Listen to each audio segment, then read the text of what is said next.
제가 시골에 살다 보니까 책을 사러 서점에 잘 가지를 못합니다. 가끔씩 인터넷으로 요즘 나온 신간이 없는가 또는 이슈가 될 만한 책들이 없는가 살펴보게 되는데, 그러다 보면 남들이 리뷰한 글도 읽게 되고, 또 최근에 나온 신간들에 대해서 포스팅 해놓은 글들도 읽게 됩니다. 최근에 작년에 나온 신간 중에 하나를 포스팅 해놓은 어떤 분이 계셔서 우연히 그 글을 보게 되었습니다. 바로 안도현 시인이 쓴 고백이라는 책입니다. 그분이 포스팅 해놓은 글들이 너무 좋아서 쭉쭉 읽어 내려가다가 오늘 설교와 관련해서 너무 좋은 문장이 있기에 따로 메모를 해두고 오늘 설교 제목으로도 뽑았습니다. 그 책의 한 도막을 제가 한번 읽어보겠습니다. 관심을 가지게 되면 제일 먼저 이름부터 알게 된다. 서로 이름을 안다는 것, 그것은 새로운 관계를 맺는다는 뜻이다. 그렇게 관계를 맺고 나면 서로 함부로 대할 수 없게 된다. 이름을 알고 난 풀꽃을 우연히 길가에서 보았을 때 저절로 입가에 미소가 지어지는 것은 이미 이전의 풀꽃이 아니기 때문이다. 이런 구절입니다.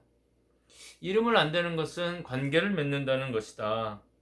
이름을 알게 되면 한낱 풀꽃이라도 그 이전의 풀꽃이 아니게 된다. 이름을 알게 되면 풀꽃이라도 새로운 의미가 된다. 그런 말입니다. 이름을 알고 관계를 맺는다는 것, 그만큼 의미로운 일이다. 그런 걸 말하는 것일 겁니다. 사랑하는 여러분, 한낱 풀꽃도 이름을 알기 전과 알고 난 후가 이렇게 달라진다면 사람은 오죽하겠는가? 사람도 이름을 알고 관계를 맺기 시작하면 모르던 때와 그 사람을 대하는 태도와 의미가 완전히 달라집니다. 여기까지 들으신 분들은 우리가 너무나 잘 알고 있는 시 하나를 떠올리게 될 겁니다. 바로 우리가 중고등학교 시절에 배웠던, 교과서에서 외우다시피 배웠던 김춘수 시인의 꽃이라는 시입니다. 내가 그의 이름을 불러주었을 때 그는 나에게로 와서 꽃이 되었다. 연애 편지에도 많이 사용되는 시이고, 저도 이 시를 이용해서 군대에서 고참들 대신에 연애 편지도 많이 써주었던 기억이 납니다. 내가 당신의 이름을 알게 된 순간부터 당신은 이미 내 안에 와서 꽃이 되었습니다. 이런 문장들. 그때는 저 같은 386 감성이 통할 때니까 제가 써준 연애 편지가 효력을 발휘할 때가 종종 있었습니다. 물론 지금은 많이 달라졌겠습니다만은 제가 군대에 있을 때는 그랬습니다. 누가 나의 이름을 불러준다는 것, 그것은 매우 감동적이고 아주 낭만적인 일입니다. 이름을 불러주는 장면이 매우 감동적이어서 지금까지 기억나는 영화가 하나 있습니다. 바로 쉰들러 리스트라고 하는 영화입니다. 독일의 사업가 오스카 쉰들러라는 사람의 이야기를 담은 영화, 너무나 유명했던 영화였습니다. 그 영화의 한 장면을 보면 쉰들러가 구출하고자 하는 사람의 이름을 이제 군대에 전달해주고 군인들이 그들의 이름을 부르는 장면이 나옵니다. 많은 유대인들이 도열해 있고 한 독일군 장교가 쉰들러의 냄비 공장에 가서 노동력으로 차출이 된 가서 노동을 하게 될 사람들의 이름을 부릅니다. 그 이름이 생과 사를 가르는 이름이라는 것을, 이름을 부르는 사람도, 그 이름이 불리는 유대인들도 모릅니다. 그래서 그들은 단지 어린아이의 이름이 불리거나 여자들의 이름이 불릴 때 저런 사람들이 어떻게 공장에 가서 일을 할 수 있을까 의구심을 가지게 될 만한 이름들이었습니다. 그러나 그 영화를 보고 있는 모든 관객들은 다 압니다. 그것이 살생부가 아니라 바로 생명록이었다는 것을. 그 이름이 불려지는 순간은 생과 사를 가르는 순간이었던 것을 그 영화를 보고 있는 관객들은 다 알고 있습니다.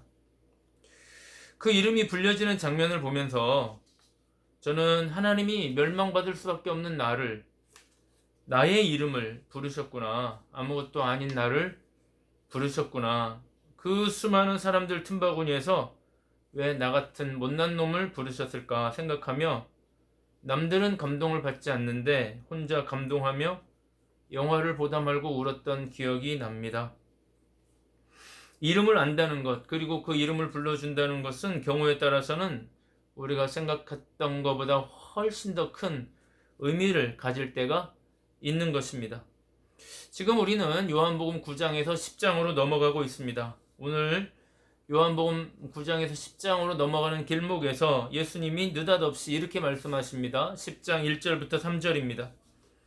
내가 진실로 진실로 너희에게 이르노니 문을 통하여 양의 우리에 들어가지 아니하고 다른 데로 넘어가는 자는 절도며 강도요 문으로 들어가는 이는 양의 목자라. 문지기는 그를 위하여 문을 열고 양은 그의 음성을 듣나니 그가 각각 자기 양의 이름을 불러 인도하여 내느니라. 왜 이런 말씀을 하셨을까? 이 말씀은 사실 앞의 말씀들과 연결되어 있습니다. 앞장에서 우리는 나면서부터 맹인이었던 사람이 예수님을 만나 고침을 받는 장면을 보았습니다. 그런데 이 놀라운 일 앞에서 유대의 종교 지도자들은 그 사람이 다시 새로운 삶을 살게 되었다는 사실에는 전혀 아랑곳하지 않고 그를 예수를 잡는 도구로 사용하려고 했습니다. 그러다가 그것이 여의치 않게 되자 그를 공동체에서 출교시켜버립니다. 그에게 그야말로 그의 인생에게 가장 가혹한 형벌을 내린 것입니다. 그것이 9장의 내용이었습니다.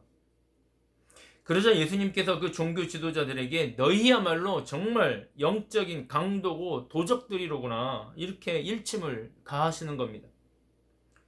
너희는 진리를 안다고 하면서 사실은 모르는 맹인에 불과할 뿐 아니라 백성들을 위한다고 하면서 사실은 백성들을 이용해서 백성들의 등을 쳐먹으면서 너희들의 배나 불리는 자들이구나. 도적이고 강도구나. 이렇게 말씀하는 겁니다.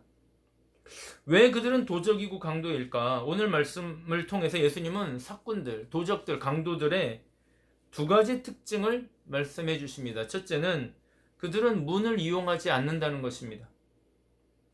그리고 둘째는 그들은 양의 이름을 모른다는 겁니다. 이들은 문을 이용하지 않고 울타리를 넘나듭니다. 문을 이용하지 않고 울타리를 넘나드는 자들, 이게 무슨 말일까? 여러분, 성경에는 문이 있습니다.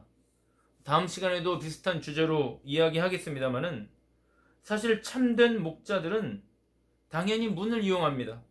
문으로 양들을 인도하고 문을 통해서 양들을 밖으로 내보내고 다시 문을 통해서 양들을 우리 안으로 가둡니다. 사실은 가두기 위함이 아니고 보호하기 위함입니다. 신앙의 세계도 마찬가지입니다. 진리의 문과 말씀의 울타리가 있습니다. 하나님에게 나아가기 위한 진리의 문과 백성들을 보호하는 말씀의 울타리가 있습니다. 우리는 그 문과 울타리 안에서 보호를 받고 평안을 누리고 안식을 얻습니다. 그런데 이 강도와 도적들은 양들을 문과 울타리 안으로 인도하지 않고 문과 울타리를 완전히 무시합니다. 자기들 마음대로 넘나들고 어떤 경우에는 자기들의 이익을 위해 양들을 해치기도 합니다. 겉으로는 목자의 탈을 쓰고 있으나 사꾼들이고 강도이고 도적들입니다. 대표적으로는 오늘날 정치 지도자들이 있습니다. 법이라고 하는 문이 있고 원칙이라고 하는 울타리가 있습니다. 그러나 독재자들은 그 문과 울타리를 유린합니다. 자기들 마음대로 합니다. 자신들에게 적이 될 것 같으면 수백 번씩 압수수색을 하고 유린하고 자신들에게 이익이 될 것 같으면 아무리 큰 죄라도 덮어버립니다. 법과 원칙을 철저하게 유린하는 자들입니다. 종교 지도자들도 마찬가지입니다. 오늘날에도 성경이 말하는 진리의 문을 이용하지 않고 자기들 마음대로 성경을 넘나드는 자들이 있습니다. 진리의 문 안으로 양들을 인도하고 말씀의 울타리 안에서 양들을 보호하고 그들을 말씀의 울타리 안에서 안식하도록 도와야 하는데 자기들의 이익에 따라서 성경을 이용하고 양들을 진리 안으로 인도하지 않습니다. 성경의 말이 자기 말이어야 하는데 자신들의 말을 성경을 대신합니다. 그래서 이들의 특징은 성경이 가르치는 진리와 배치될 때도 있습니다. 꿈을 꾸었다든지 자기가 무슨 계시를 받았다든지 하면서 성경에도 없는데 자신들의 말로 백성들을 혹세무민하는 자들, 다 강도입니다. 예수님은 지금 그 부분을 지적하고 있는 것입니다. 오늘 본문의 유다 지도자들도 마찬가지입니다. 이들은 성경의 문을 이용하지 않습니다. 자신들이 하는 말이 다 진리입니다. 성경이 말하는 원칙과 그 정신을 전혀 이해하지 못하고 있습니다. 만약에 이들이 성경의 진리에 대해서 목말라하고 정말 성경의 진리를 추구하는 자들이었다면, 그래서 이 백성들을 말씀의 세계 안에서 안식을 누리도록 하려는 마음이 조금이라도 있었다면 그들은 예수님을 몰라볼 리가 없습니다. 이 부분은 다음 시간에 좀 더 다루도록 하겠습니다. 그들은 진리이신 예수님을 몰라봤습니다. 진리의 문이신 예수님을 몰라봤습니다. 왜냐하면 애당초 그들은 진리를 추구하려는 자들이 아니었기 때문입니다. 문을 이용해서 하나님을 만나려는 자들이 아니었습니다. 이들은 그 많은 율법과 하나님의 말씀 중에서 자신들의 입맛대로 취사 선택해서 자신들에게 이익이 되면 가르치고 이익이 되지 않으면 하나님의 말씀이라도 버립니다. 그렇게 백성들을 가르치니까 백성들도 그것이 잘못인 줄도 모르고 경도되어서 그들을 따라다닙니다. 자신들도 천국에 안 들어가고 들어갈 수 있는 사람들도 못 들어가게 하는 것입니다. 그래서 예수님은 지금 이 사람들에게 너희가 사꾼이고 강도이고 도적이라고 지금 호통을 치는 것입니다. 여러분, 그러면 그들은 자기의 양들의 이름을 알까요? 알 리가 없습니다. 양들이 처해 있는 삶의 자리를 알까? 이들이 어떻게 교회를 오는지, 이 세상에서 어떤 삶의 하소연을 가지고 살아가고 있는지 이들은 관심이 없습니다. 한 사람이 맹인으로 태어나서 어떤 고단한 삶을 살았을지, 그 불쌍한 한 영혼이 얼마나 고단하게 그 인생을 살아왔을지 그들은 알지도 못하고 관심도 없습니다. 단지 그들은 교회에 와서 헌금하고 11조 하고 그러면 인간 취급을 하고, 그렇지 않으면 교회에서조차 냉대하는 자들입니다. 반면에 예수님은 어떤가? 여러분, 예수님도 가만히 보면 율법과 성전을 자유롭게 넘나드는 것처럼 보입니다. 그러나 자세히 보면 예수님은 그 율법의 정신과 성전의 의미를 정확히 알고 계십니다. 율법의 정신과 성전의 의미에 대해서 철두철미합니다. 율법의 정신, 안식일의 정신, 성전의 의미에 대해서 정확히 부합한 사역을 하십니다. 그래서 십자가에서 스스로 죽기도 하시는 것입니다. 스스로 희생제물이 되어서 백성들이 하나님에게 나아가게 하는 성전의 역할을 정확히 구현합니다. 예수님이 참 목자라는 두 번째 증거는 예수님은 자기 양들의 이름을 아신다는 겁니다. 오늘 성경에는 나오지 않았지만 예수님은 아마 그 맹인의 이름도 아셨을 겁니다. 예수님은 다 아시고 잘 아십니다. 예수님은 그가 출교를 당해서 공동체에서 완전히 버려졌다는 것을 아시고 다시 그가 고단한 삶의 자리로 내팽겨쳐졌다는 것을 아시고 즉시로 그를 찾아오십니다. 그리고 그의 믿음을 도우십니다. 예수님은 베드로와 그의 형제들이 밤새도록 고기를 잡아도 잡지 못했다는 것을 아셨습니다. 그래서 그들의 곤고한 삶의 현장으로 가신 겁니다. 나다나엘이 무화과 나무 아래에서 묵상하며 기도하는 것을 예수님은 보고 계셨습니다. 니고데모가 찾아왔을 때, 사마리아 여인을 만났을 때 그들의 심리적 상태와 영적인 고독을 정확히 간파하셨습니다. 예수님을 핍박해서 다메섹으로 달려가는 사울의 이름을 이미 알고 다메섹 도상에서 사울아 사울아 하고 그의 이름을 부르십니다. 예수님은 우리의 이름을 아실까? 예수님은 저와 여러분의 이름을 아실까? 아마 아실 겁니다.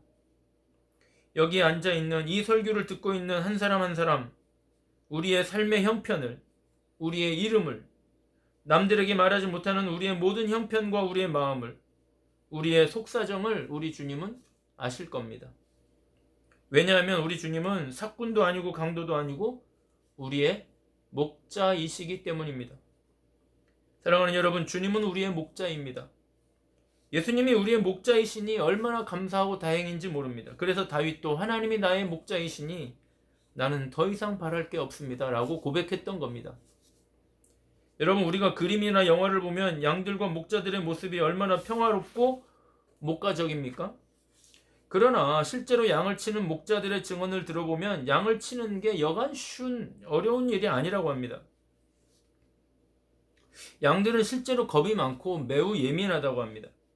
대소변을 보고 거기에 들어눕고 그 털을 깎으려고 하면 냄새 때문에 목자들이 아주 곤욕을 치른다고 합니다. 여러분, 양들은 양치를 하지 않잖아요? 그러니까 양들이 양털을 깎으려고 할 때 트림을 합니다. 그러면 그 냄새가 얼마나 역겨운지 모른다고 합니다. 얼마나 예민한지 약간만 환경이 바뀌거나 부스럭거리는 소리가 들리거나 하면 냅다 뛰는데 한 마리가 뛰면 나머지도 덩달아 뛰는 바람에 그것을 수습하느라 목자들이 여간 힘든 게 아니라고 했습니다. 양들이 뛰다가 넘어집니다. 그러면 4시간 안에 발견을 못하면 뒤뚱거리다가 기포가 기도를 막아서 죽습니다. 그러니까 이 목자들은 양을 잃어버리면 길을 쓰고 찾아 나서는 겁니다. 그런 양들을 목자들이 참고 참으며 돌보는 겁니다. 왜 그렇게 할까요? 바로 자기 양들이기 때문입니다. 이 설교를 준비하면서 저도 그런 생각을 했습니다. 나도 예수님에게 그런 양들 중에 하나였겠구나.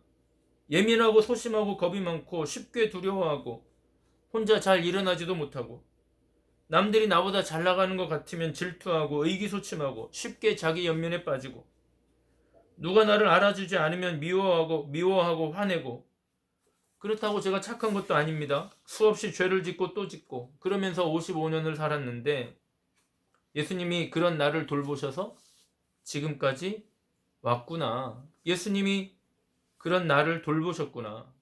예수님이 그런 나를 알고 계셨고 내 이름을 알고 계셨고 나를 인도하고 계셨구나. 이 설교를 준비하다가 흐르는 눈물을 멈출 수가 없었습니다.